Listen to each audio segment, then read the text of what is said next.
Ele ressuscitou, a culpa que era minha, Ele em si levou. Aleluia, glória a Deus. Eu queria que por esse momento você ficasse de pé por mais um instante. Muitas vezes nós aclamamos ao nosso time do coração, a vitória de um irmão. Isso não é errado, mas eu queria que hoje, pelo sacrifício de Jesus naquela cruz, que você desse a sua melhor salva de palmas a Ele, como forma de gratidão pelo sacrifício dele naquela cruz.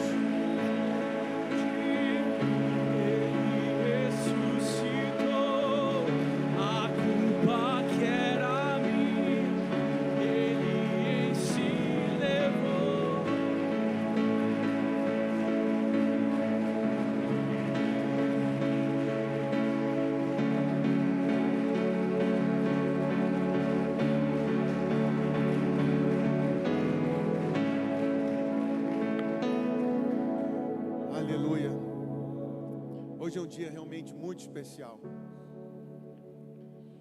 Em dias especiais, nós queremos sempre estar ao lado de pessoas especiais. Então olhe para essa pessoa do seu lado e fala assim: você é muito especial. E como eu falei, em dias especiais nós queremos sempre estar ao lado de pessoas especiais. Queria que você continuasse em pé por mais um instante e que você recebesse o pregador da noite. Hoje eu não vou pregar, o pastor Bruno Martins, lá da CN Recanto das Emas.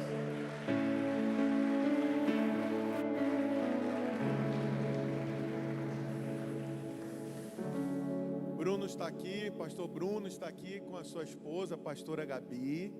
Quase que eu pedi ela para cantar, Igor, numa oferta que ela é do louvor também. E aí eu fiquei ali, será que eu falo? Amém. Brunão assim, me lembro bem deles quando eles chegaram para fazer curso de noivos com a gente. E nós estávamos conversando esses dias de imersão, né? Quando eles chegaram lá para fazer o curso de noivos. E sempre no dia a dia, várias pessoas lembram das nossas aulas, daquilo que nós falávamos.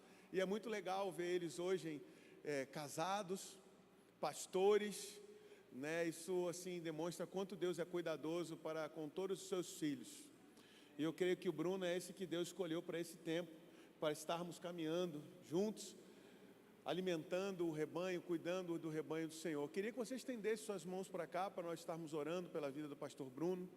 Pai, muito obrigado pela vida do seu filho, Pai. Muito obrigado pela vida do pastor Bruno, Pai, da sua casa, da sua esposa, Pai, pastora Gabi, do trabalho que eles têm feito ali na CN Recanto das Emas, Pai. Que em nome de Jesus, aquilo que o Senhor tem para eles nesse tempo, Pai, venha florescer, venha dar frutos, Pai. Novos caminhos, novos tempos, nova estação, que seja um tempo de colheita exponencial na vida deles, Pai. Nós os abençoamos, Pai, nós aqui da Comunidade das Nações de Goiânia, abençoamos, Pai, a vida do pastor Bruno, abençoamos a vida da pastora Gabi, Pai.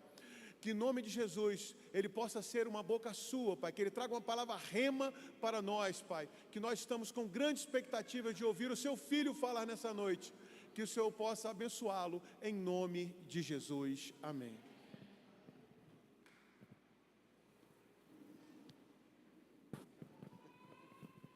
Boa noite, você pode se sentar, você que ainda está em pé.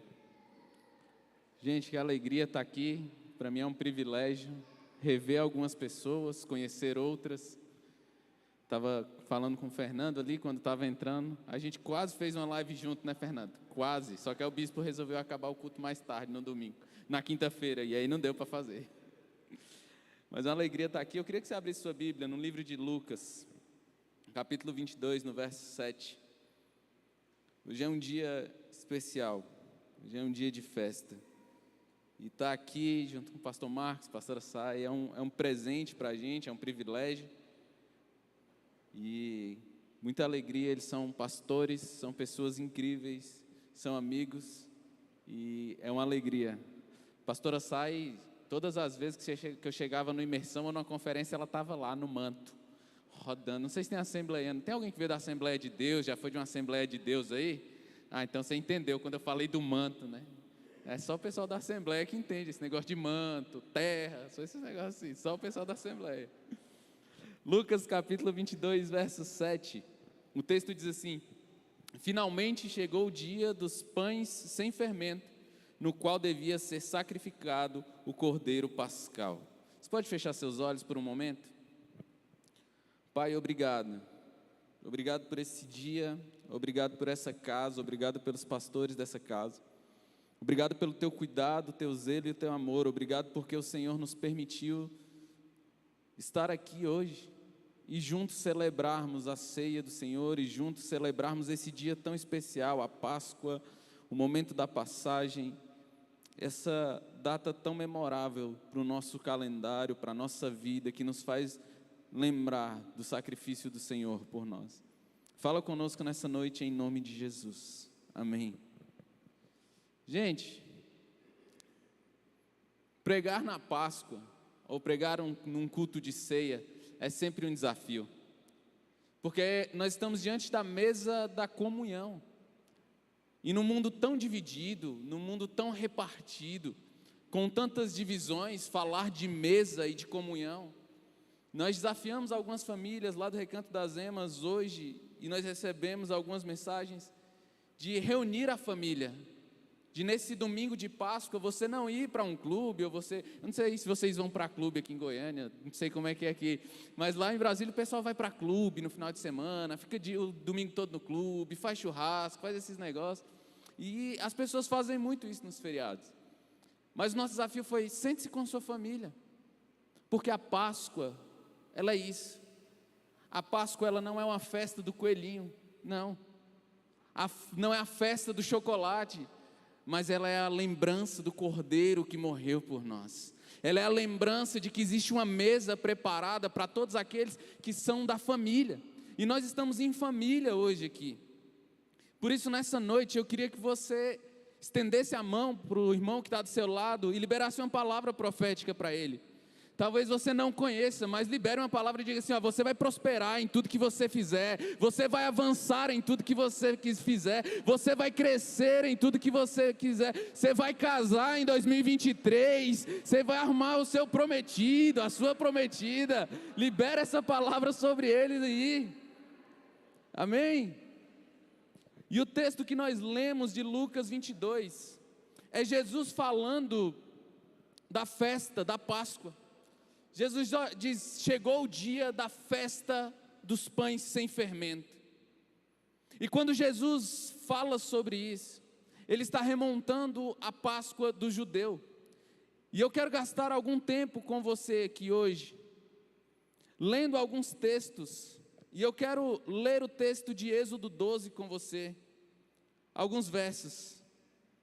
Porque Êxodo 12, Deus institui a Páscoa. Diz assim, Êxodo capítulo 12, a partir do verso 1: o Senhor disse a Moisés e a Arão, no Egito: este deverá ser o primeiro mês do ano para vocês. A primeira coisa que Deus faz, quando Ele vai instituir a Páscoa, é Ele redefinir a história. O calendário judaico era contado de uma forma, eles contavam os meses de uma forma. Então, no momento decisivo da vida deles, Deus chega a eles, aos homens de Deus, e diz: nós vamos recomeçar a história. Nós vamos redefinir como vocês contam os meses. Nós vamos recomeçar. Nós não vamos destruir o que vocês fizeram, mas nós vamos recomeçar, porque nós precisamos redefinir a vida de vocês. A história para o povo de Israel estava sendo alterada. A história para o povo de Israel estava sendo mudada. Aquele mês começaria a ser lembrado por um êxodo que eles estavam saindo. Eles estavam presos no Egito, eles estavam presos na escravidão, mas naquele mês Deus estava dizendo para eles: vocês vão lembrar de quando vocês eram escravos, porque agora vocês não são mais escravos, porque agora vocês não são mais perdidos, porque agora vocês não são mais forasteiros fora da terra de vocês. Agora vocês têm uma casa, agora vocês têm um lugar, agora vocês têm uma data para lembrar. Porque estar em família é isso. Quando nós estamos em família, eu não sei você, mas quando eu chego na casa da minha mãe, eu não peço licença para abrir a geladeira. Eu vou lá e abro a geladeira, mas hoje na casa do pastor Marcos eu tive que pedir licença. Pastor, eu posso usar um copo aqui? Eu posso tomar uma água? Na casa da minha mãe eu não faço isso. Porque nós estamos em família. E à medida que nós vamos tendo intimidade, nós vamos tendo mais acesso. E à medida que nós temos mais intimidade, nós vamos acessando lugares diferentes. Talvez é por isso que você, quanto mais busca a Deus, mais você ouve a Deus, porque você vai se tornando íntimo de Deus. E quanto mais íntimo, você vai se tornando alguém que ouve o coração de Deus. Você se torna um discípulo de Jesus, um João. João é a pessoa mais bem resolvida com autoestima, gente. Porque Jesus nunca disse para João que ele era o discípulo amado. Foi João que disse, escrevendo o seu próprio livro. João escreve o livro e diz para ele, o discípulo a quem Jesus amava. Se a gente precisa ser resolvido igual João, eu sou amado por Jesus, e acabou. As pessoas não gostam muito de mim, elas me acham meio estranho, mas Jesus me ama, e acabou. Elas não gostam muito de mim porque eu grito. Elas não gostam muito de mim porque quando eu estou na igreja eu não tenho reservas, e eu levanto as minhas mãos, e eu dou um glória a Deus, e eu digo que Deus é bom, e eu celebro a Deus. As pessoas por vezes estão vivendo ainda no passado. Só que hoje é um dia de você mudar de estação, de você passar de fase, de você mudar de lugar. Talvez você esteja vivendo ainda como muitos cristãos viveram por tanto tempo. As pessoas achavam que para ser cristão nós precisávamos ser carrancudos, de cara fechada, não pode sorrir, não pode brincar, isso não é espiritual, você não pode celebrar, você não pode fazer a piada com seu irmão, você não pode brincar com ele, isso não é ser espiritual. Só que deixa eu te falar uma coisa, o Deus que nós servimos, para redefinir a história, Ele não faz um sepultamento, mas Ele faz uma festa. Para redefinir uma história, Ele chama todo mundo e fala assim, vamos fazer uma festa, vamos instituir uma festa para começar algo novo. Então você vai fazer muitas festas em 2023, você vai passar muito de fase em 2023, você vai avançar muito em 2023. Ele estava instituindo a Páscoa e dizendo, vamos começar a contar o tempo diferente. Vamos começar a redefinir a história. Vamos fazer de uma forma nova. O calendário de vocês vai ser evidenciado de uma forma nova. E ele continua com as instruções da Páscoa. Dos versos 3 ao 13 de Êxodo, ele faz outras instruções. E nos versos 3 a 5 ele diz o seguinte: digam a toda a comunidade de Israel que no 10º dia desse mês, todo homem deverá separar um cordeiro ou um cabrito para a sua família, um para cada casa. Se uma família for pequena demais para um animal inteiro, deve dividi-lo com seu vizinho mais próximo, conforme o número de pessoas e conforme o que cada um puder comer. O animal escolhido será macho, de 1 ano, sem defeito, e pode ser cordeiro ou cabrito. Você pode dizer para a pessoa do seu lado, sem defeito, sem mancha. O padrão do sacrifício era, vocês não vão pegar o que está sobrando, o que está ali, esse aqui não presta mais, não, vamos pegar o melhor, o mais novo, ou a primazia, a primícia que eu vou entregar para Deus. Então é esse o cordeiro que você vai pegar e levar para o sacrifício, é um cordeiro macho de 1 ano, sem defeito. E a palavra usada nesse texto para defeito é tamim, que segundo a concordância Strong, quer dizer íntegro, inocente, sem defeito. Ele é íntegro, olha, não tem mancha nele, não tem defeito nele, ninguém consegue achar imperfeição nele. E esse cordeiro é o cordeiro certo para ser sacrificado. Esse é o cordeiro certo para ser sacrificado. O verso 6 de Êxodo 12 apresenta que o cordeiro deveria ser exposto, e então no 4º dia ele deveria ser sacrificado, diante de todo o povo. O verso 7 diz que o sangue deveria ser posto nas portas, para que a vida fosse preservada. E alguém pode pensar, por que passar sangue nos umbrais? É para Deus lembrar, ou para Deus saber quem é servo de Deus e quem não é? A verdade é que o sangue nos umbrais das portas não era para lembrar a Deus quem eram eles, era para lembrar o povo de que eles precisavam que alguém morresse por eles, para eles serem perdoados. Não era a respeito de Deus lembrar, mas era a respeito de nós lembrarmos. Era a respeito do povo judeu olhar para aquele sangue e falar: alguém morreu por mim. Um cordeiro inocente morreu por mim. Alguém que não devia ter morrido, morreu para que eu tivesse vida. Quando eles fazem isso, eles precisavam saber que eles tinham tudo para ser condenados. O que os tornava melhor do que o restante do povo não eram seus méritos, não eram as suas coisas muito boas, não é porque eles eram melhores que os outros, é porque eles tinham mais habilidades que os outros, não. É porque um sangue estava passado nos umbrais das portas. É que um sangue marcava eles e dizia: eles têm uma marca da promessa, eles têm uma marca, um selo, alguém está marcando eles. É por isso que nós ouvimos testemunhos como esse. Talvez tenham vários outros professores nessa mesma escola, mas talvez tão poucos tiveram a oportunidade de ter a filha matriculada nessa escola com uma bolsa integral. Porque existe um selo, existe um sangue, existe uma marca colocada sobre você. Então em tudo que você fizer, você deve se lembrar: existe um selo sobre a minha vida, existe um sangue sobre a minha vida, que faz todas as coisas serem diferentes.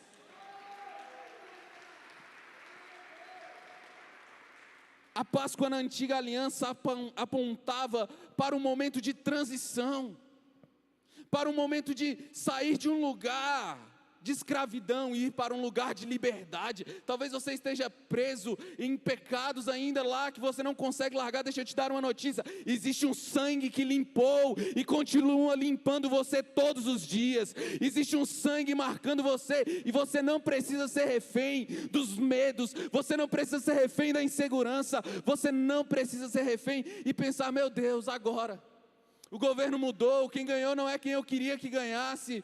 Deixa eu te falar uma coisa: existe alguém no trono conduzindo a história, e Ele não perdeu o controle, e Ele continua governando o mundo. Passaram governos, passaram reis, passaram homens e mulheres, mas Ele permanecerá continuamente regendo a história e levando para o lugar que tem que levar. Imagine esse povo no Egito, comendo cebola e alho, sofrendo. Eu não sei se eu posso fazer piada com um time de futebol aqui, pastor Marcos? Menos Flamengo não, então tudo bem. As pessoas eram tão sofredoras, tipo os vascaínos, entendeu? O vascaíno pode, tenho permissão do pastor de vocês para fazer piada. Mas as pessoas estavam ali sofrendo, presas. Elas não conheciam outra história, elas não sabiam que era bom, elas não conheciam outro tipo de alimento, e elas achavam que era tudo que elas poderiam ter, é o suficiente. Mas deixa eu te falar uma coisa: tudo que você tem pode ser melhorado. Tudo que você tem pode se tornar melhor. Tudo que você tem pode ser ainda melhor. Pastor, mas você está pregando uma mensagem que parece que não é o evangelho. Deixa eu te lembrar de uma coisa: a história parecia que tinha acabado para aquele povo.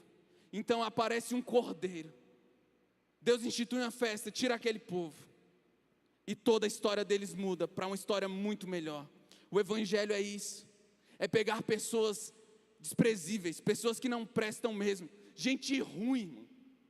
Todas as vezes que você vai ver esses homens de Deus, que foram grandes homens de Deus nas escrituras, você nunca vai escutar uma história do tipo assim: ele estava lá estudando, categoricamente, cuidando de todas as coisas diligentemente. Não. Sabe por que Jesus escolhe pescadores? É tradição judaica, ou era tradição judaica, que uma criança, um menino, quando criança ele fosse para o templo, e ele fosse para as escolas sacerdotais, e ele se tornava um talmidim, que era um aprendiz de um rabino. Então todas as crianças que passavam por essa fase, chegavam e alcançavam certa estatura, eles se tornavam então sacerdotes, se tornavam alguém que cuidava da lei, alguém que era um levita, alguém separado. Só que aqueles que não passavam, iam fazer a profissão do pai, e exercer a profissão da família. Então Jesus não foi na sinagoga procurar os melhores, ele pegou aqueles que a sociedade da época dizia: eles não prestam para ser pregadores, eles não prestam para fazer as coisas, eles não são bons o suficiente. E disse: Pedro, agora você se chamará pedra. Você não será mais um inconstante. Você não será mais aquela pessoa que duvida de tudo, que acha que não vai dar certo, mas você vai ser o Pedro, o constante, aquele que vai pregar e as pessoas se converterão. Eu não sei quantos de vocês conhecem, mas eu morei minha vida inteira no Novo Gama. E Novo Gama é em torno de Brasília, mas é Goiás. Então, tudo que eu tenho, até a minha habilitação é de Goiás, eu casei no Goiás, tudo é de Goiás. Aí eu finjo que moro no DF, agora. Mas tudo que eu vou fazer tem que ser no Goiás. Vai ter que renovar alguma coisa, tem que ir para o Goiás, tem que ir lá no Valparaíso e fazer tudo. E o Novo Gama teve uma época que foi considerado um dos lugares mais perigosos. Vários dos meus amigos se perderam ou em drogas, ou se perderam porque foram mortos, ou foram presos. E era impossível sair alguma coisa boa de lá. Era impossível alguém conseguir alguma coisa, alguém ser bem sucedido, alguém se tornar alguém melhor. Porque o destino daquelas pessoas, para a sociedade inteira, é todo mundo que nasce naquele lugar precisa ter uma vida miserável, precisa ter uma vida sem sucesso. Só que foi quando eu conheci o Evangelho, e lendo as Escrituras, eu vi um discípulo, alguém que se tornou discípulo de Jesus, depois dizendo assim: pode vir alguma coisa boa de Nazaré? De Nazaré pode vir alguma coisa boa.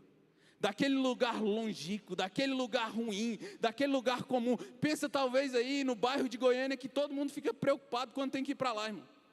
É de lá que virão os profetas.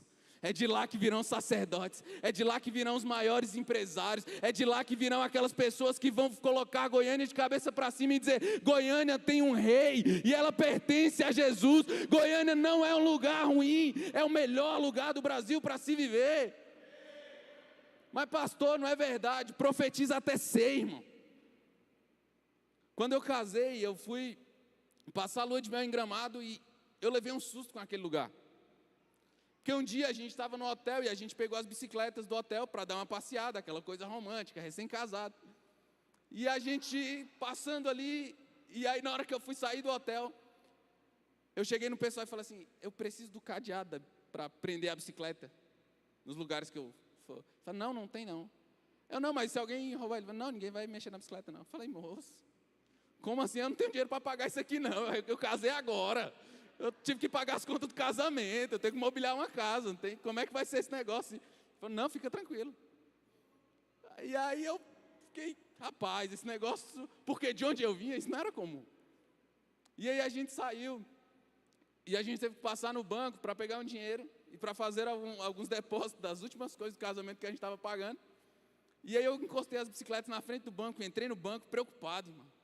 Falei: meu Deus do céu, Deus guarda. E daqui a pouco eu olho pela janela, tem um cara mexendo na bicicleta. Eu já entrei em desespero, falei: meu Deus do céu. Só que a bicicleta tinha caído um pouco, ele estava arrumando a bicicleta. E a gente saiu e realmente não precisa prender a bicicleta. Só que a minha mente, ela estava com o pensamento de um lugar ruim. E por vezes nós ficamos pensando e presos nesse lugar, quando Deus nos convidou para mudar de fase, para ir para um lugar muito melhor, para ir para um lugar onde as coisas, onde a justiça e a bondade de Deus reinam. Esse é o lugar que Deus tem para nós. A Páscoa na antiga aliança aponta para esse momento de transição. Um povo que outrora era cativo, oprimido, sem identidade, estava recebendo um selo de vida. Aquele povo que ninguém dava nada, estava recebendo um título de cidadão celestial.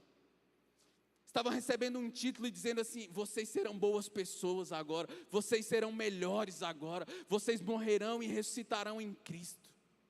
A Páscoa não é apenas um momento de nós nos divertirmos entre família. O amigo que fez o profético aqui foi incrível, e ao dizer que não é apenas o dia de se reunir e trocar ovos de Páscoa, mas é o dia de lembrar do sacrifício do Cordeiro. Um selo de vida.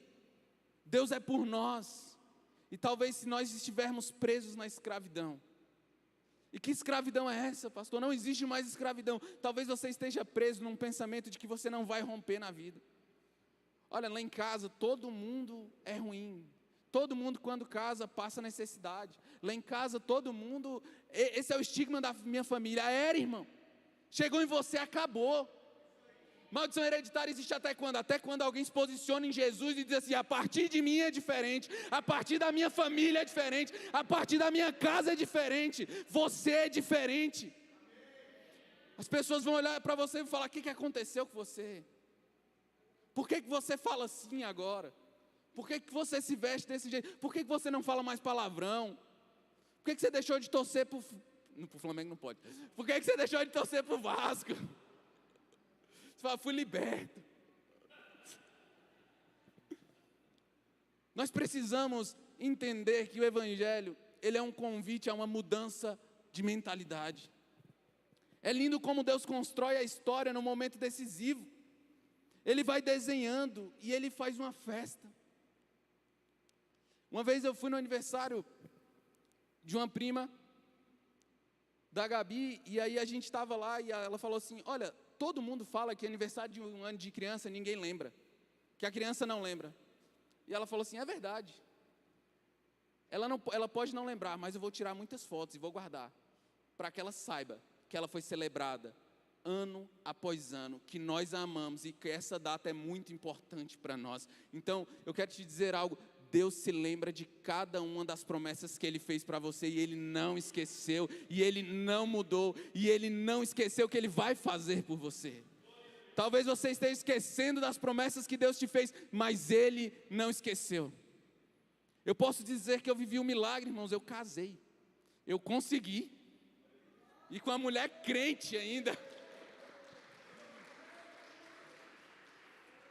Um dia um discípulo, um amigo, chegou para mim e falou assim: você tem quantos anos, pastor? Eu falei: tenho tanto.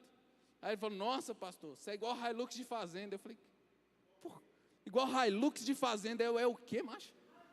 Hilux de fazenda? Por quê? Ele falou: Hilux de fazenda, pastor, é porque a pessoa não tem cuidado, aí bate de um lado, bate do outro, ela fica toda amassada, tem que passar no morro e passar em tudo. Eu falei: miserável, você está falando que eu estou todo destruído assim? Eu falei: eu casei, você está solteiro. E aí? Eu casei, eu consegui. Existe esperança, irmão. Talvez você está aí solteiro, né, pensando: o que será da minha vida? Deixa eu te falar um negócio: vai dar bom, irmão, você vai conseguir, você vai chegar do outro lado, Deus vai abençoar você. Deus quer mudar você de fase, e Ele quer fazer uma festa para isso. Então hoje, comece a pensar que essa festa da Páscoa é a sua festa de transição. É a festa da sua transição, da dor para a alegria, do medo para a coragem, da vergonha para a dupla honra. Você precisa pensar que essa festa é o momento que Deus está te livrando da escravidão, do medo. Na Páscoa de Êxodo 12, Deus estava livrando Israel do seu tempo da escravidão.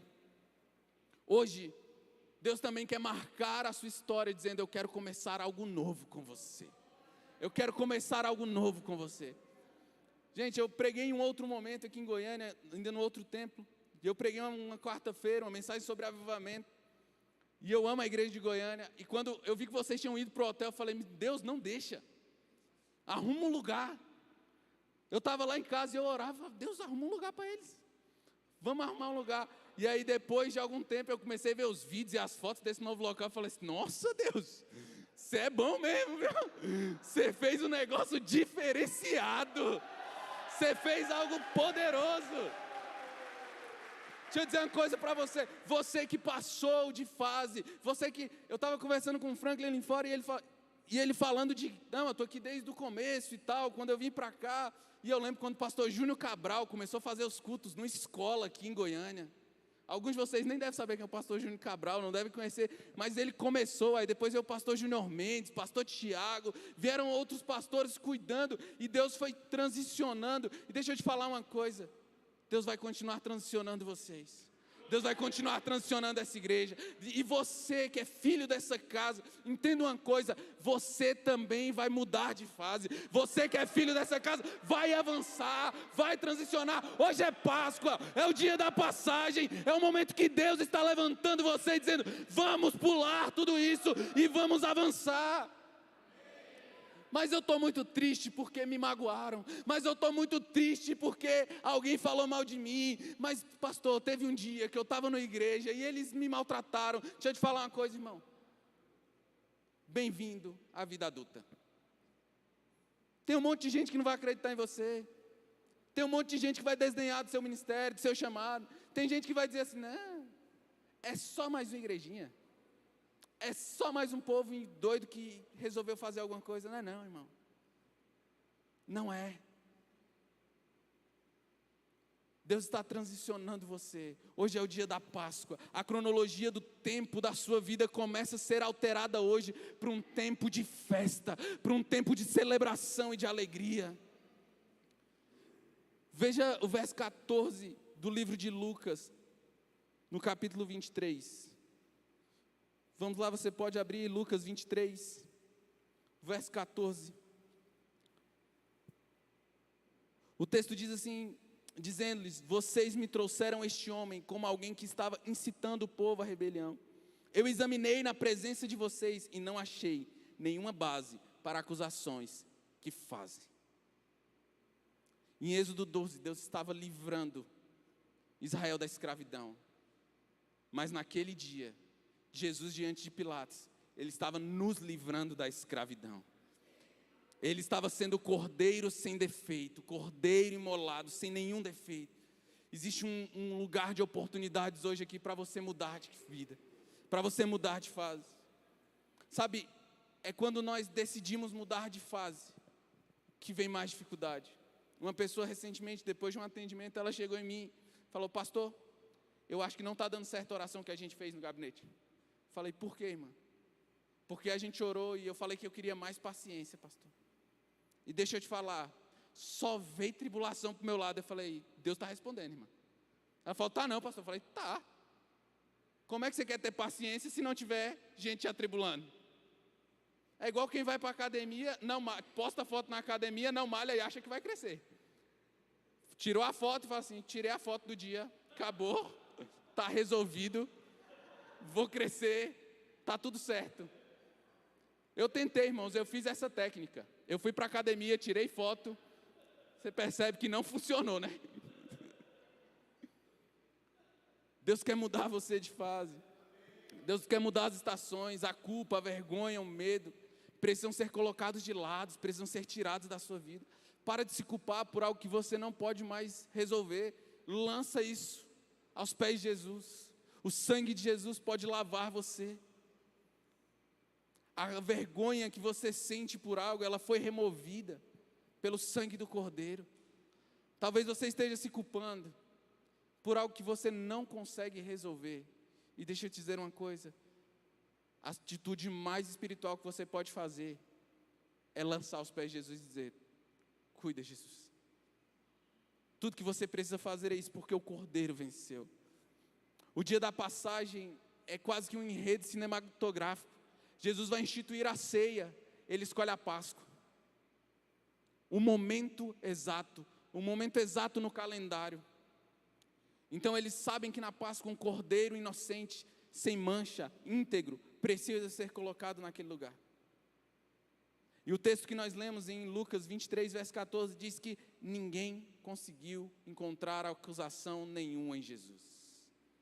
Examinaram, olharam, falaram, não existe acusação contra ele. Ele é um cordeiro imolado. Ele é um cordeiro inocente. Ele é um cordeiro puro. Diante do povo ele foi exposto. Foi chicoteado. Cuspiram. Ele carregou um madeiro. Mas não encontraram acusação. Uma nova passagem é apresentada por Deus. Isso é o Evangelho.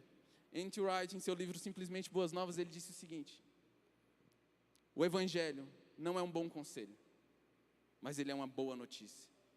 E qual a diferença de um bom conselho para uma boa notícia? Um bom conselho você segue ou não?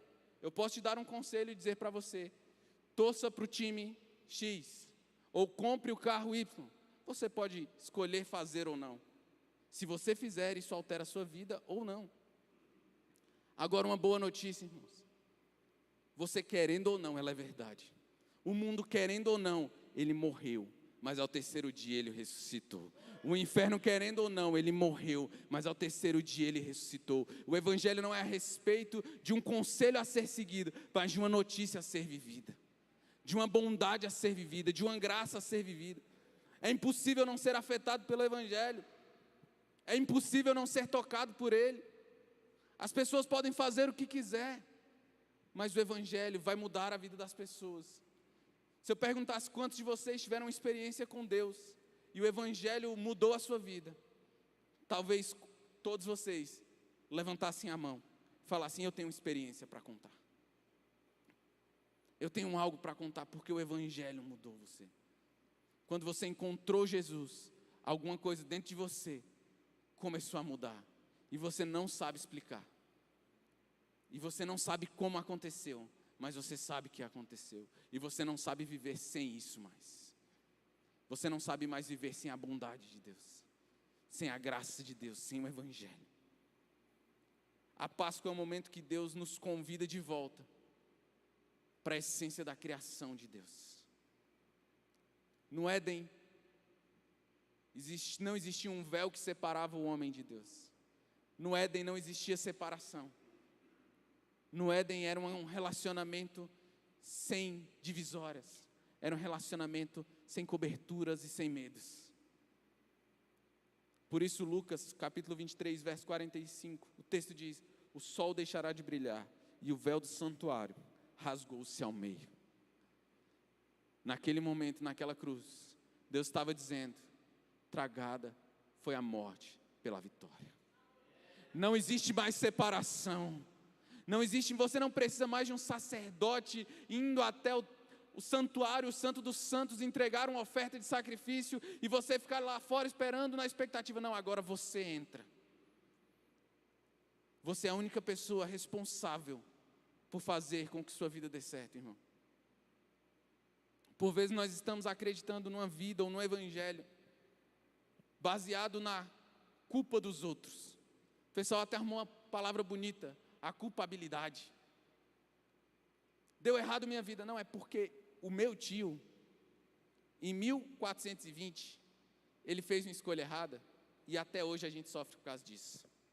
É porque o meu pai, é porque a minha mãe, é porque meu antigo líder, é porque meu antigo pastor. Deixa eu te falar uma coisa: é você que precisa acessar o Santo dos Santos e buscar a Deus em Deus uma transformação que só Ele pode fazer por você.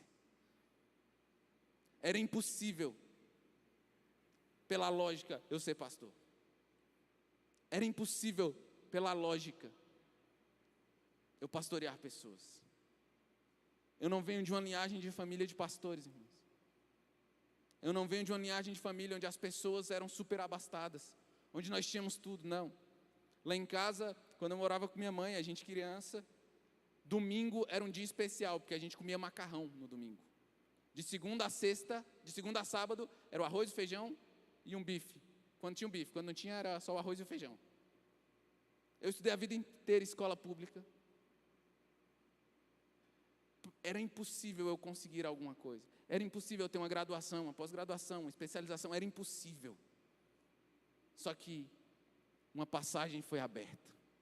Um portal foi aberto. Então eu pude acessar um lugar.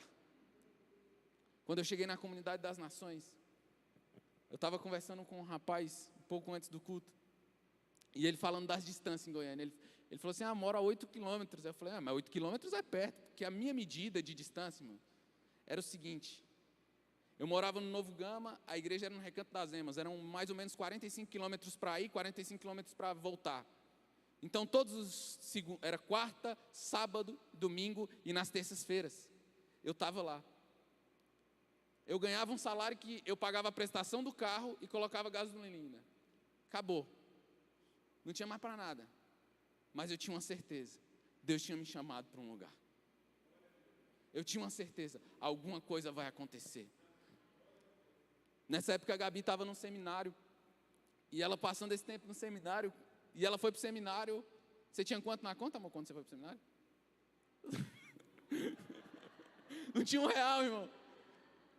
A menina foi para o seminário, em outra cidade, para viver de oferta, que poderia ou não acontecer, que poderia ou não dar certo. Eu abandonei todas as boas coisas que eu poderia ter, acreditando que se eu for fiel ao Senhor, Ele vai me manter fiel. Ele vai se manter fiel, porque não é a respeito simplesmente de Deus fazer alguma coisa, mas eu me mover na direção que Deus está fazendo.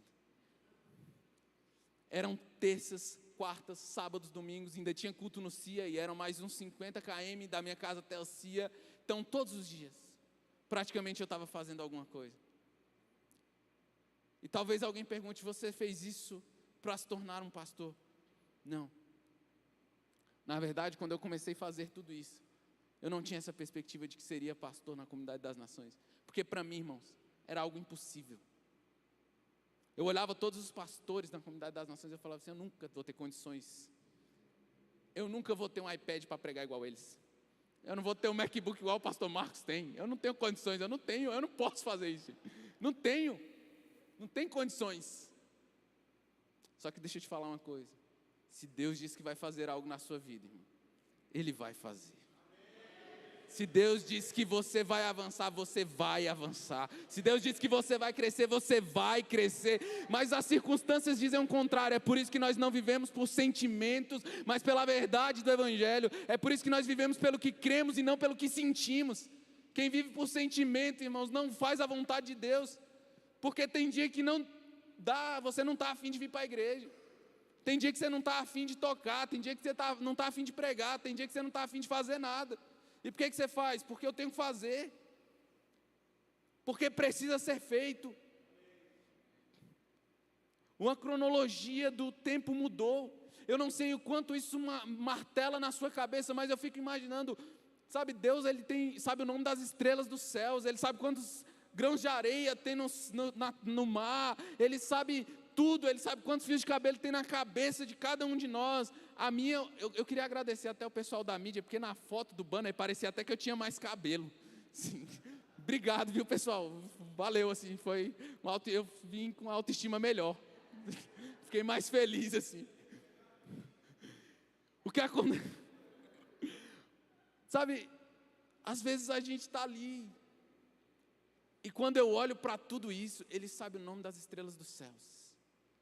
Ele sabe quantos grãos de areia, mas Ele simplesmente para um dia, escolhe uma pessoa e fala assim, vai lá em fulano, e fala isso, isso e isso. Aquele que controla o universo na palma da sua mão, Ele para dizer para você uma palavra que vai mudar a sua vida. Você consegue entender o quão poderoso é isso?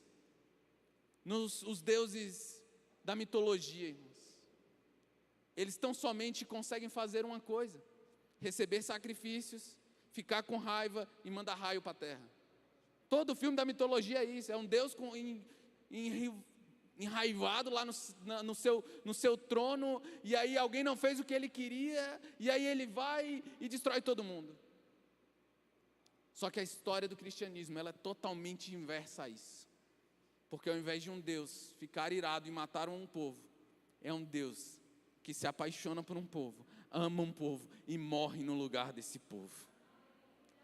É por isso que nós estamos aqui celebrando o Cordeiro. É por isso que nós estamos aqui celebrando nessa noite de domingo. Eu quero te dizer algo, todos os domingos declaram ressurreição. Sempre que você acordar no domingo, lembre-se, existe uma ressurreição para acontecer na sua vida. E hoje, mais do que nunca, é um momento de você transicionar, de você sair desse lugar. Talvez você esteja num lugar de marasmo. Talvez você esteja muito parado, talvez você esteja muito cansado. Mas deixa eu te falar uma coisa, Deus vai renovar você. Há 8 anos atrás, quando eu cheguei na comunidade das nações, eu jamais imaginei que um dia eu ia estar aqui em Goiânia, pregando o Evangelho. Mas deixa eu te dizer uma coisa, teve uma terça-feira, e alguns aqui conhecem, o pastor Vini, e uma terça-feira a gente estava orando, e eu tinha chegado na igreja, irmãos, quebrado, tinha saído de um noivado, estava arrebentado.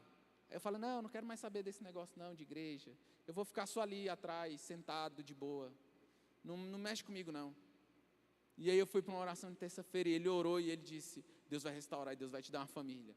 Deus vai te dar uma casa, Deus vai te dar um ministério, Deus vai te dar uma igreja para pastorear, Deus vai fazer multiplicar as sementes que você tem plantado. Eu falei, amém, obrigada.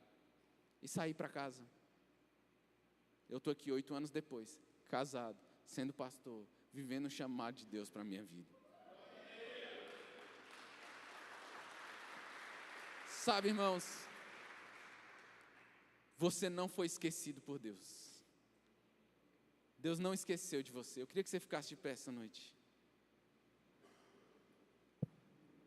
Hoje é a noite da sua passagem, da sua transição, do seu momento de vergonha para o lugar da honra, do momento da dor para o momento da alegria.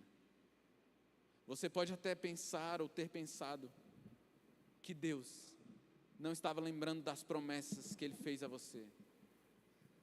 Mas deixa eu te dizer algo. Deus não esqueceu de você.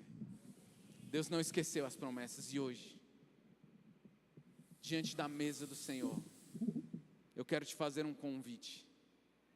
O convite de se lembrar de cada uma das promessas. Você pode fechar seus olhos nessa noite?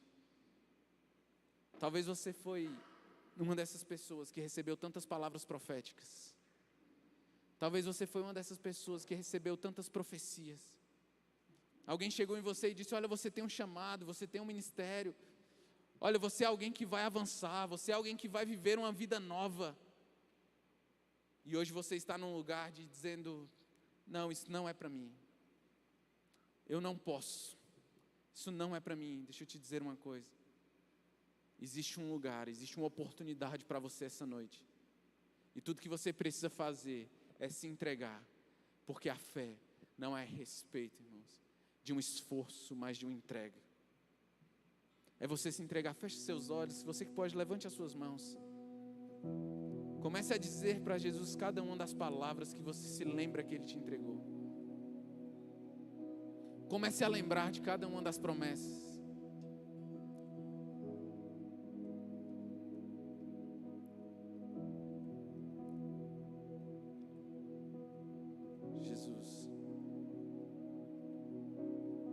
Assim como o Senhor, um dia,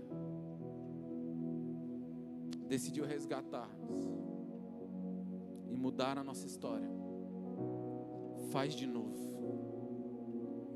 Reaviva a chama no coração de cada um dos meus irmãos. Pai, eu oro por uma paixão, eu oro por um batismo no Espírito, que torne essas pessoas dessa casa apaixonadas, desesperadas pelo Senhor, que elas queiram só o Senhor, que elas não queiram outra coisa senão o Senhor, que elas não desejem estar em outro lugar senão em sua presença, que elas queiram tanto o Senhor, porque tudo que o Senhor fez foi se entregar por nós, foi se entregar por nós. Nessa noite, Jesus, reaviva a chama,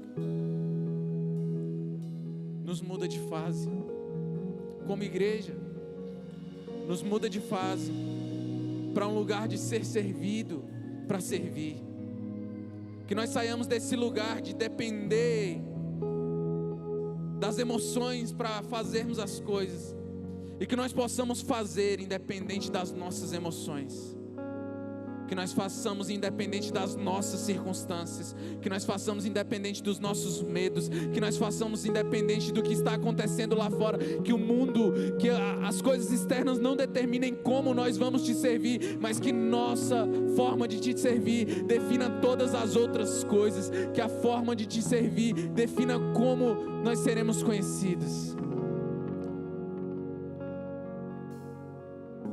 Jesus, você é o Cordeiro Pascal, você é o Cordeiro de Deus que tira o pecado do mundo. E nós aprendemos nessa casa que pecado é errar o alvo. Não nos deixa mais errar o alvo, não nos deixa mais errar o lugar, mas que nós olhemos em direção ao Senhor, que nós venhamos manter os nossos olhos fixos no Senhor, e que qualquer outro amor, qualquer outra paixão, qualquer outro desejo seja tirado, e que o Senhor seja o Senhor da nossa história. Será que nessa noite existe alguém que quer ser mais apaixonado por Jesus nessa casa? Será que existe alguém sedento pelo Senhor nessa noite? Será que existe alguém que pode falar em línguas nessa casa e começar a profetizar e a declarar um novo ânimo, um novo fôlego, uma passagem, uma transição? Vamos lá, CN Goiânia, vamos lá, vocês são profetas, nós estamos numa casa profética, vamos encher esse lugar de adoração. E a Ele a glória,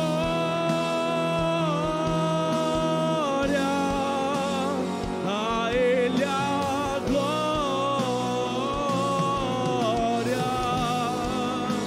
e a Ele a glória, pra sempre, amém.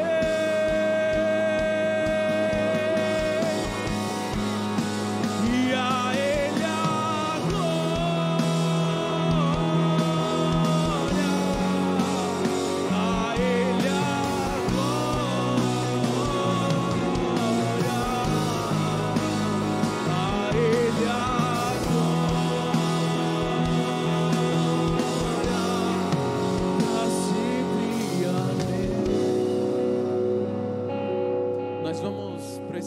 ceia, mas antes de nós irmos, sabe, irmãos, eu fiquei um tempo em casa orando. Nós passamos 72 horas ali acontecendo imersão, e nós estivemos imersos em tantos momentos. E eu fiquei perguntando para Deus o que falar para a igreja de Goiânia, o que dizer para o povo do Senhor que está em Goiânia. Sabe, eu li e reli textos e preparei esboços. Então eu fui para essa mensagem. E a única palavra que o Senhor dizia para a igreja de Goiânia era que chegou um tempo de novas oportunidades. É que chegou um tempo de acessar um novo lugar em Deus que ainda não foi acessado, de viver algo que ainda não foi vivido, de contemplar a beleza do Senhor de uma forma nova, de viver um fogo novo, de viver uma paixão nova.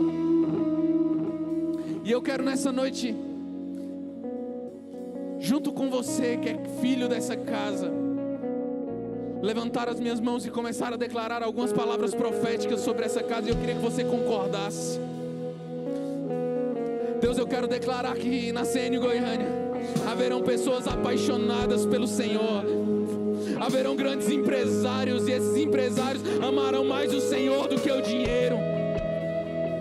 Pai, eu declaro que nessa casa sairão canções para o Brasil. Eu declaro que os músicos dessa casa, que os ministros de adoração dessa casa não serão ministros comuns, mas eles serão pessoas apaixonadas, pessoas que escrevem canções de devoção, de entrega, de paixão pelo Senhor. Deus, eu declaro uma estação de crescimento na CN Goiânia. Deus, esse espaço vai ficar pequeno para essas pessoas, essa igreja vai crescer. Deus, será um espaço maior. Deus, eu declaro que os jovens e os adolescentes de Goiânia virão até essa casa em busca de alimento, em busca da palavra, em busca de respostas. Deus, a CN Goiânia vai ser uma resposta para os casais, para as mulheres, para os homens, para as crianças. Essa é uma casa profética, uma casa apostólica que chegou para virar Goiânia de cabeça para cima. Se você crê nisso, comece a declarar isso, comece a entoar uma canção ao Senhor.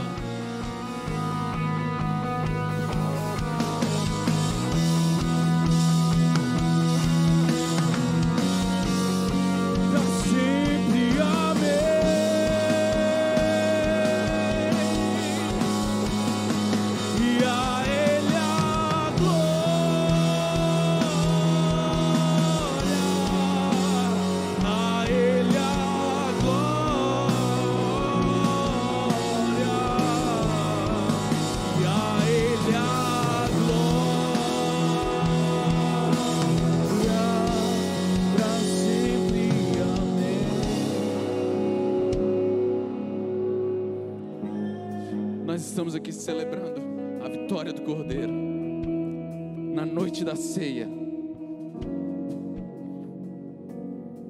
Levante as suas mãos para cá. Nós queremos abençoar esses elementos nessa noite.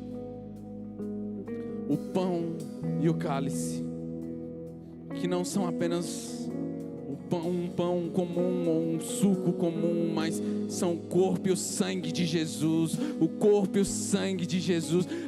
Pai, nós abençoamos esses elementos. Pai, em nome de Jesus, nós sabemos que cada pessoa, nós declaramos que cada pessoa que participar dessa ceia, se existe uma doença incurável, ela vai ser curada. Se existe um diagnóstico, por meio do teu sangue e do teu corpo, essa pessoa vai ser curada, porque esse é o poder do teu sangue, esse é o poder de participar, porque na comunhão o Senhor ordena a bênção, em nome de Jesus. Você que é batizado nas águas, está em comunhão, participe da ceia, pegue o seu pão e o seu vinho. Cantamos aleluia, cantamos aleluia, cantamos aleluia, o Cordeiro venceu. Cantamos aleluia, cantamos aleluia, cantamos aleluia, o Cordeiro venceu. Cantamos aleluia, cantamos aleluia, cantamos aleluia, o Cordeiro venceu. Cantamos aleluia, cantamos aleluia, cantamos aleluia,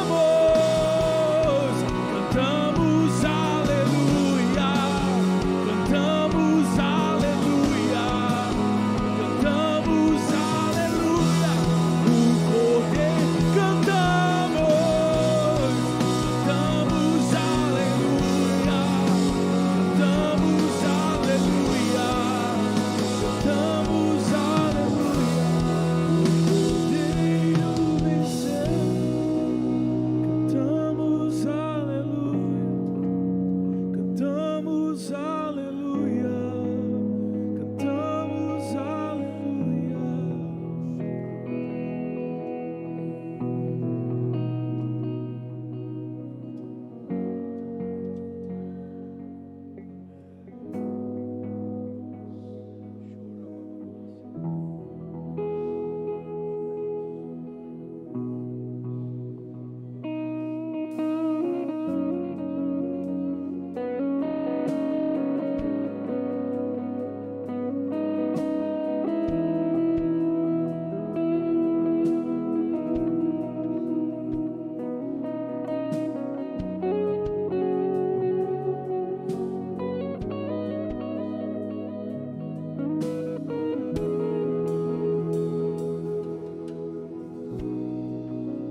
Aleluia.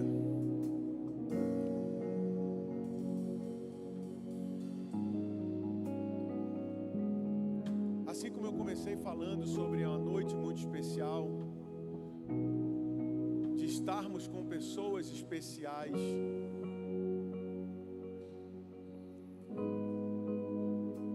ontem, quando nós estávamos ali em Brasília, o Eri Soares cantou uma música que ele falava: tem um lugar na mesa. O que Jesus está falando para você, toda conquista, toda Páscoa que tem a ver com passagem, se hoje existe um lugar na mesa, foi por conta do sacrifício dele na cruz. E hoje nós nos tornamos essas pessoas especiais por conta de uma atitude especial, que não foi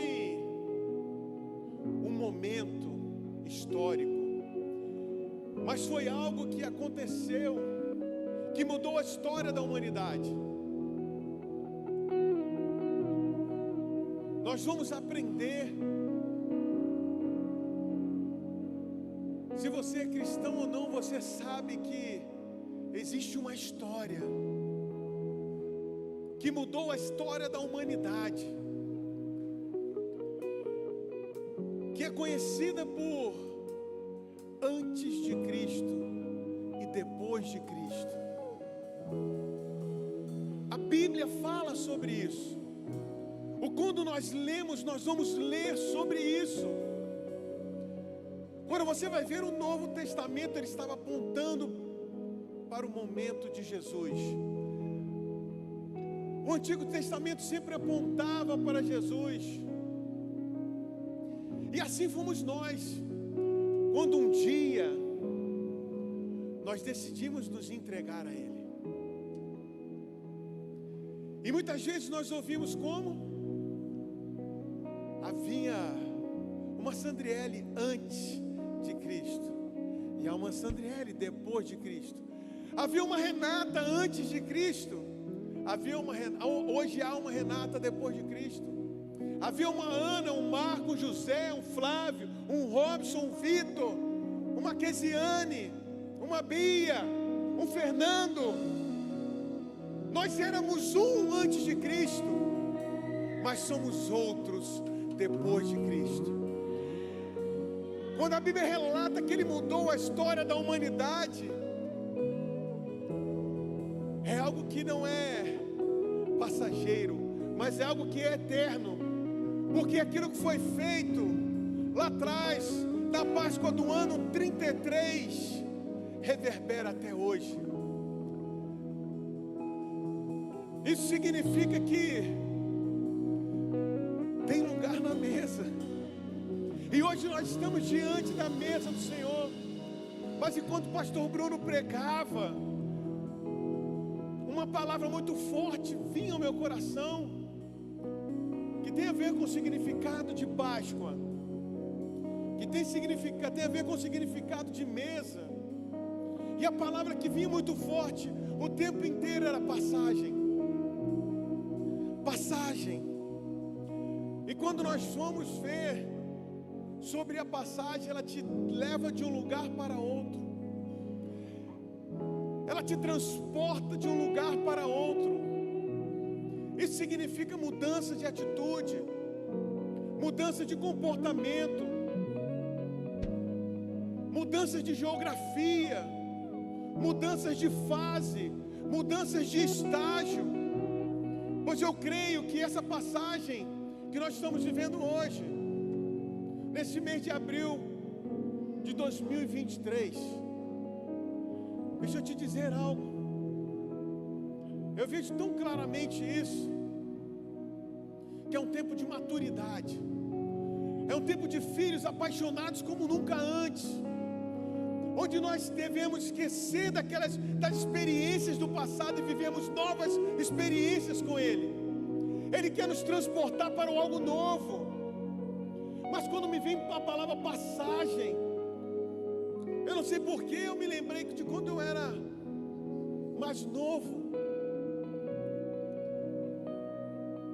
E se você for hoje usuário de qualquer transporte, você paga por uma passagem, seja no transporte coletivo, seja no Uber, seja numa passagem de avião, numa viagem de avião ou de barco. Você tem que comprar um bilhete para que você possa ser transportado. Você paga a sua passagem.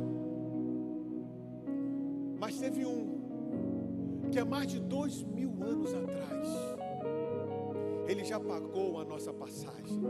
E Ele nos transportou do reino da treva para o reino do seu amor. Por isso hoje nós podemos nos assentar à mesa com Ele. Nesse momento de intimidade, Ele já pagou tudo por mim e por você. Todo o preço que nós poderíamos pagar por essa passagem já foi pago por Jesus Cristo naquela cruz. Por isso hoje nós podemos cantar que nós somos livres. Por isso hoje nós podemos seguir adiante. Por isso hoje nós podemos acreditar no nosso amanhã. Se hoje foi bom, acredite, amanhã vai ser melhor ainda. E eu já quero declarar na sua vida que amanhã você viverá a sua melhor segunda-feira. Amanhã você vai acordar no período de passagem, onde você vai dormir como nunca dormiu antes. E você vai se levantar amanhã alegre, feliz, cheio de energia, cheio de vontade.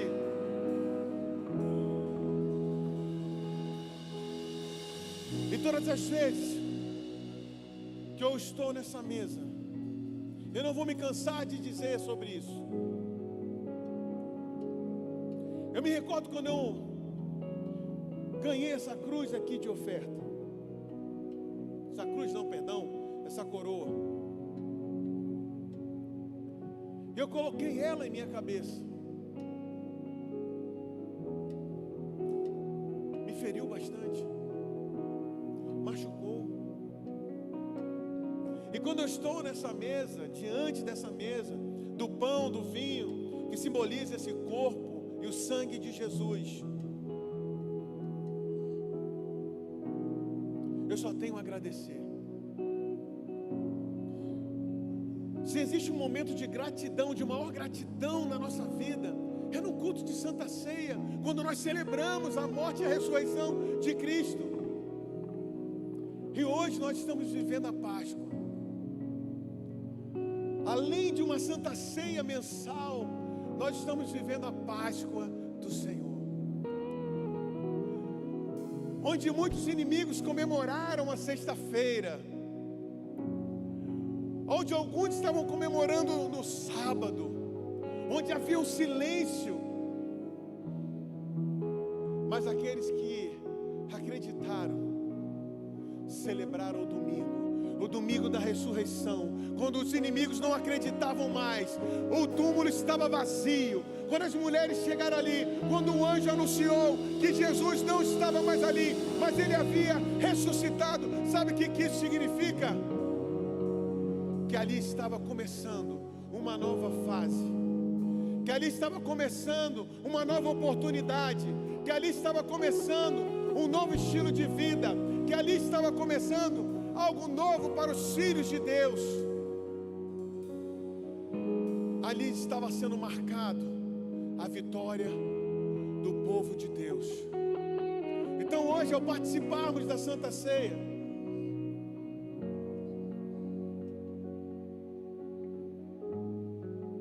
eu quero declarar na sua vida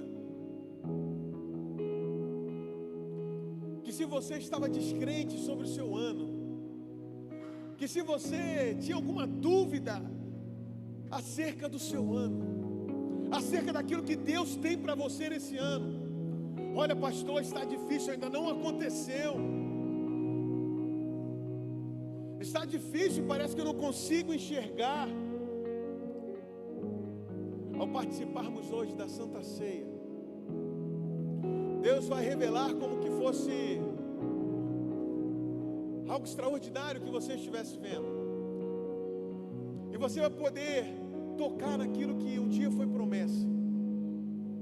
Se prepare para nesse ano de 2023 você tocar naquilo que era promessa. Eu queria que você pegasse o seu pão,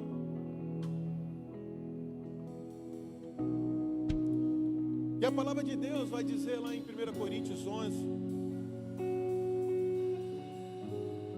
22, fala assim: porque eu recebi do Senhor o que também lhes entreguei, que o Senhor Jesus, na noite em que foi traído, pegou o pão e tendo dado graças,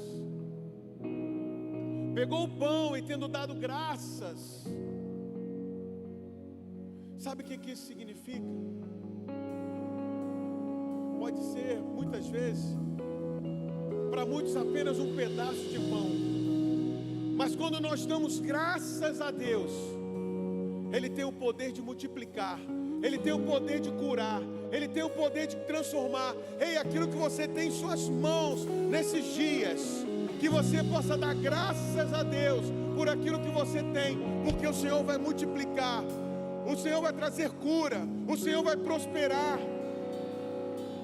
E a palavra continua dizendo: pegou o pão e tendo dado graças, o partiu e disse: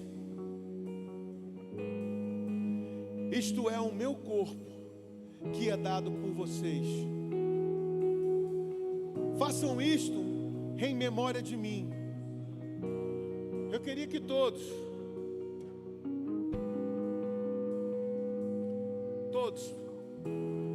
participassem desse momento agora, do pão, em nome de Jesus.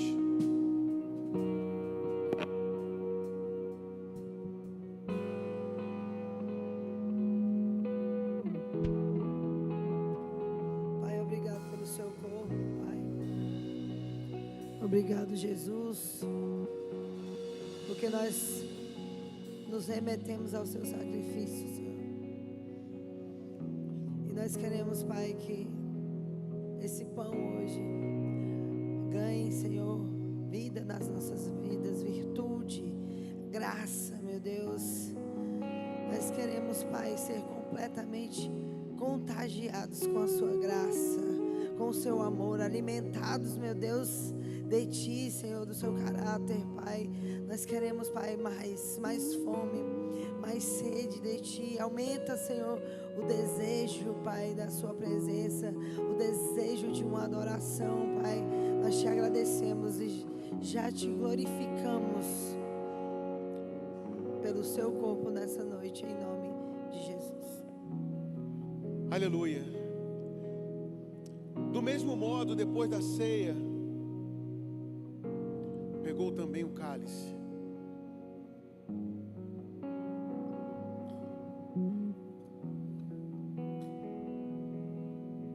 Este cálice é a nova aliança no meu sangue. Façam isso todas as vezes que o beberem em memória de mim. Quem participou online ou presencialmente da conferência, ou melhor, do Imersão Total de Páscoa, uma das palavras mais faladas foi sobre aliança.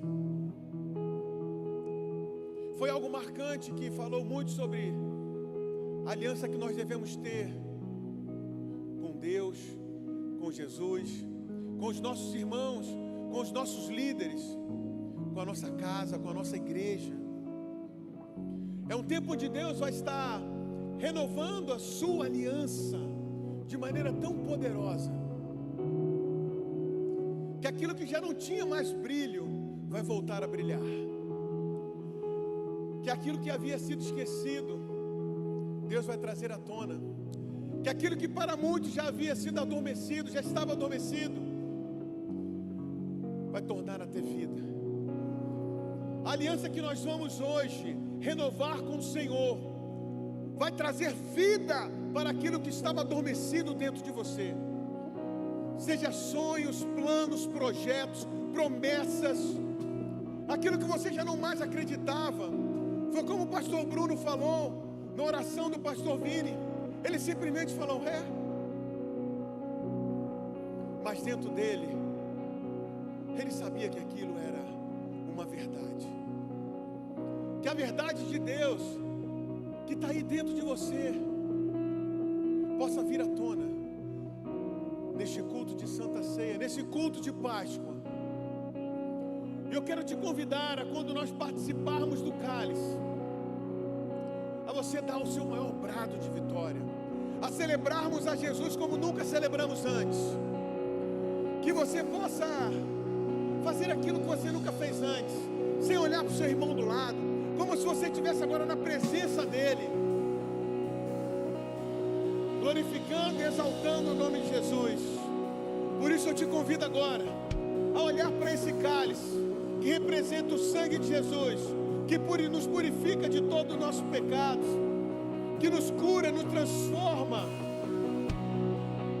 que nós venhamos a participar todos juntos e glorifiquemos o nome dele, em nome de Jesus.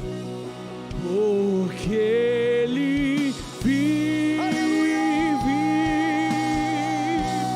posso crer no amanhã.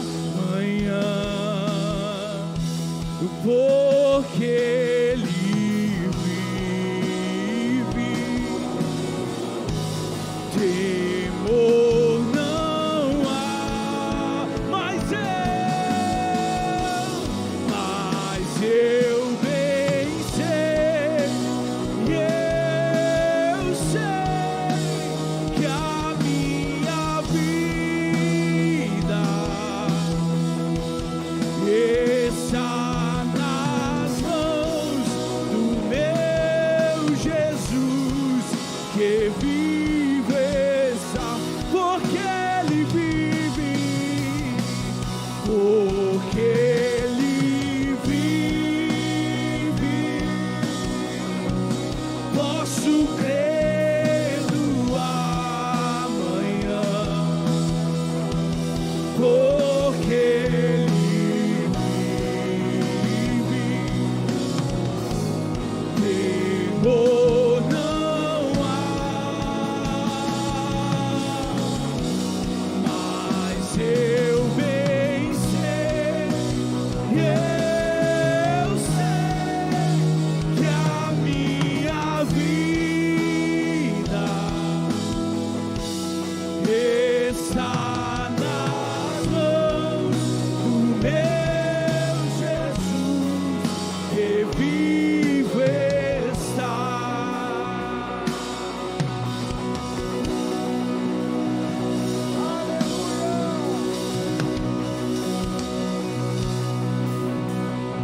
Aleluia. Sempre no culto de Santa Ceia, nós fazemos noivados, apresentamos crianças. Temos feito bastante noivados. Você que deseja ficar noivo, pela fé, levante sua mão aí, ó. Ó, já tem um monte de gente aí que quer ficar noivo.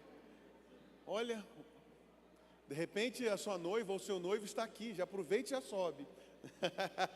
Amém, mas hoje nós temos assim, a satisfação de apresentar um milagre. Olha ela rindo, que coisa linda. Eu queria chamar aqui o Plínio, a Michele, a família, todos aqui em cima, e essa linda Júlia, para nós estarmos orando por essa, como a Sani fala, essa gatinha, essa princesa do Senhor. Vem para cá, Plínio.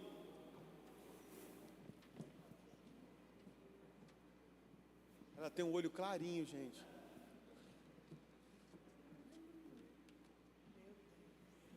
Pastora Sani vai orar aqui pela Júlia, por essa princesa do Senhor.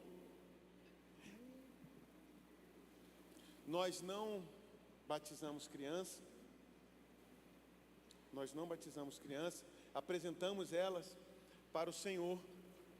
Não é, Julinha? Amém, aleluia. Só ressaltando aqui que a Júlia é um milagre de Deus na vida do Plínio, da Michele, nas nossas vidas, né, Júlia? Que linda ela sorrindo. Existia muitos obstáculos e impedimentos para que eles pudessem ter filhos, mas aprove a Deus que a partir de Jesus, fala para quem está perto de você, a partir de Jesus, tudo é diferente. Amém? Estenda suas mãos para cá, vamos apresentar a Júlia para Jesus. Amém? Pai, nós te glorificamos, Pai, pelo milagre, Senhor, aqui no altar do Senhor.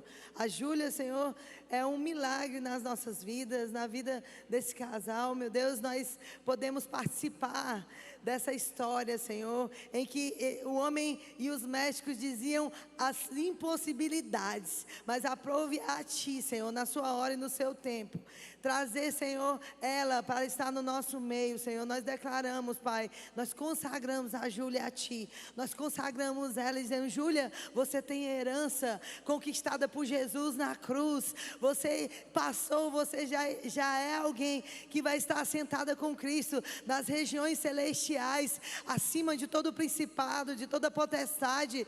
Júlia, nós profetizamos na sua vida, Júlia, que você será grande diante de Deus e diante dos homens, reconhecida nessa terra como uma mulher de Deus, uma mulher cheia do Espírito Santo, em que manifestará os dons. Pai, em nome de Jesus, logo cedo ela vai ouvir a sua voz, ouvir o seu chamado, ouvir, meu Deus, o propósito de ser colocada no lugar certo. Senhor, em nome de Jesus. Abençoa, Senhor, os pais, abençoa o Plínio, a Michele, que eles possam instruir a Júlia no caminho em que ela deve andar, meu Deus, e que ela possa, meu Deus, manifestar tudo aquilo que o Senhor planejou, tudo aquilo que o Senhor sonhou para ela. Nós chamamos, Júlia, você é muito bem-vinda. Nós consagramos como igreja hoje, em nome de Jesus, a sua vida. Seja muito bem-vinda à família de Deus, Comunidade das Nações de Goiânia, em nome de Jesus.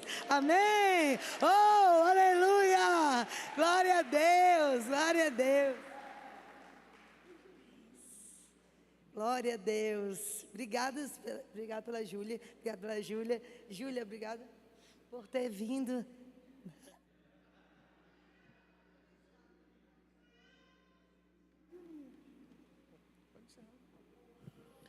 Então, gente, hoje esse domingo de Páscoa e amanhã iniciamos mais uma semana nesse mês de abril.